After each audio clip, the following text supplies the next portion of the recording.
Mahilig ba kayo sa mga karera? Napakarami na rin mga nag-aalaga nito.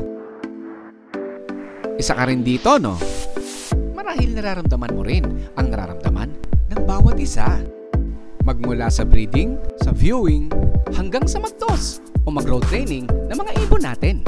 Haawit nga lang kapag tayo nababawasan ng ating mga pangarera. Pero kasama talaga yan mga kabisitero. Chill-chill lang at enjoy lang sa ating mga hobby. Libangan at kasiyahan, talaga namang nakawiwili. Kailan nga lang, may binisita tayo uli dyang bagong club sa Cavite. Tara, sabay-sabay nating panoorin ang mga ginagawa ng iba't ibang fancier. Ano, sama kayo? Enjoy na to! Ito ang Bisitero.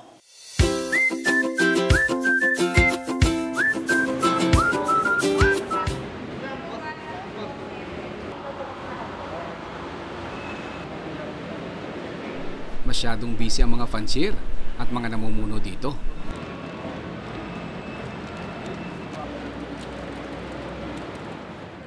Busy sila dahil ngayon ang stamping ng mga kalapate.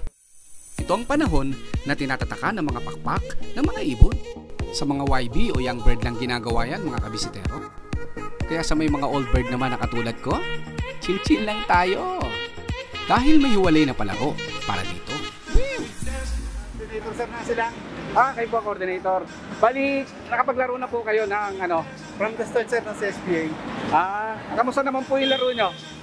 Okay naman sir. Ako po si Alex Opiñante from J3, naglalaro sa CSPA.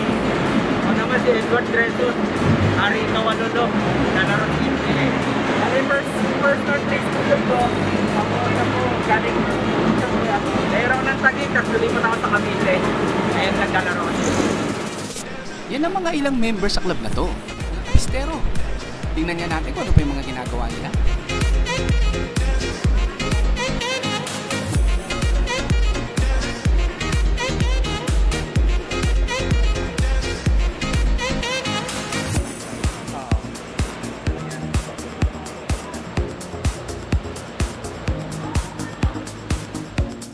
Hello po, ako po si Jerry Monzon, isa po sa DOD ng Cavite Homing Pigeon Association. Bali, encourage po kayo mga Caviteño at saka kasama po sa akong ng Cavite Homing. Encourage po na kayo na sumali sa amin. Kung hindi pa po kayo kasali sa club na to, pwede po kayo mag-comment o kaya mag-chat sa mga tropa na CHPA. Yan, para po makasukata kayo, makasali po kayo. Bali po, ito po club na ito, bago pa lang po. Bali, mag-1 year pa lang po ang CHPA. Bali, nagsimula po kami sa 4 na crates lang, hanggang sa medyo lumalakas na po. Dahil po sa tulong po, tulong po ng mga members. Madami na po sila. Ayun po, patuloy po namin ginagalingan, ginagandahan yung sistema. May mga binago kami na maganda naman ang kinalabasan. Tapos, enjoy lang po natin yung race. Ito po. Bali, hindi pa naman po ako ganun katagal nagkakarera. Bali, 3 years pa lang po ako nagkakarera. Naging pa po ako ni Press JR na sumali sa kanyang club. Tayo po ng sariling club. Eh, naisip ko naman maganda naman po talaga yung inaalok niya. Yun nga po, tinulungan ko po siya. Isa po ako sa tumulong sa kanya, kasama si Tersug dito at si Chris Manela. Po. Bali, sa pag-iibon naman po, wala po ako masyadong may share sa inyo kasi hindi naman po ako ganun katagal. Share ko lang po sa inyo, ano lang po, enjoy lang po natin yung magiging fancier, magiging tapat po tayo, magiging mabuti tayong fancier. Siguro, pag tumatagal, makukuha rin natin yung sistema at manatalo rin naman tayo siguro. May tamang pagkakataon lang. O yan panyaya ng isang coordinator. Ano? Game na yan! Siyempre sa stamping din kinukumpleto ang bayad. Kung magkano yung points na nakuha mo o sa singsing na ilalagay sa bawat ibon. Kung magkano yung singsing na nakuha mo, ito yung babayaran mo. Kaya pagdating ng karera, kung kumpleto man ang ibon mo o hindi, ang importante, bayad ka na. Lalo na kung may tatak na ang pakpak ng ibon mo. Congratulations! Isang tunay na o legit ka na maglalaro sa isang club na sinalihan mo. Pero, lawin din. Bali, saan ang loft nyo, sir? Helmet ko yun. Saan po loft nyo? Hindi mo vlog TV. Kasuportahan natin mga kabisitero, ha?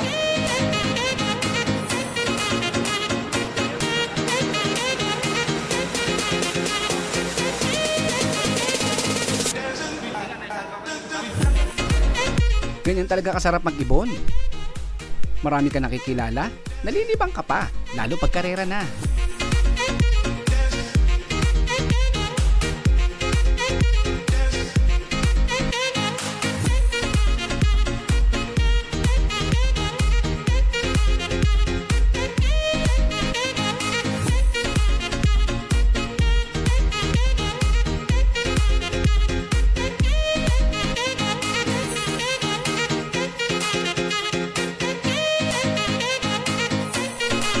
Ayan mga kabisitero, nakita niyo na kung anong ginagawa sa stamping ha. Ang saya, di ba?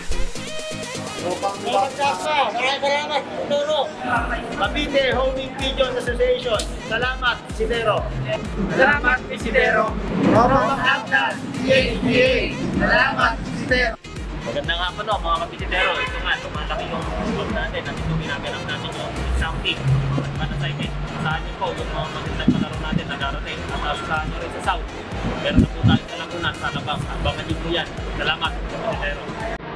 Ang napanood nyo ay ang episode 48. Maraming salamat sa mga kabisitero nating patuloy na sumusuporta, sa mga nakasubscribe, nag-views kahit walang account, at sa mga hindi nag-skip ng mga ads. Maraming salamat po sa inyo. Isa po kayong tunay na kabisitero. Yes, road to 15,000 na tayo mga kabisitero. Konting lipad na lang at raffle na. Raffle tayo mga kabisitero. Paabutin na natin ng 15,000 subscribers para mabunot na ang mapalad na mananalo. Hindi naman tayo siguro lugi dito. 2021 MMFC Katbalogan Finisher. Kaya i-share, i-like, subscribe, at i-click na rin ang notification bell. Paabutin na natin ng 15,000 subscribers yan para mapunta na sa magwawagi ang malakasang ibong ito. Go, go, go! 15,000 subscribers! Sana all! Kaya abang-abang lang tayo dyan mga kabisitero para sa ating mga mechanics. Bago ang lahat, magbisitero, shoutout muna tayo. Shoutout nga pala, kina Cervantes Family Loft ng Giginto, Bulacan, Bacani Reggie, Kuya Egg TV from Baguio City, Cebu, Manny Bugtong, Janie Loft, and Motovlog from Morong, Rizal, Felix Porha from Pasig, Clarence Brosas, Team Pahangin Bacoor at Tanza, Wellington, Raiden Pascual, Jericho Tejero, Zamora Loft, Leonard Fulgado, Christopher Abad, Christopher Galvez, Jodel Sarno, John Arvin Quilotes, Bong Bumanes at EJ Grande. Kung nagustuhan niyo po ang episode na ito, pasupport naman po mga kabisitero. Paki-like, subscribe, at paki-click ang bell button para ma-update kayo sa mga bago pa nating videos. Maraming salamat po. Hanggang sa muli!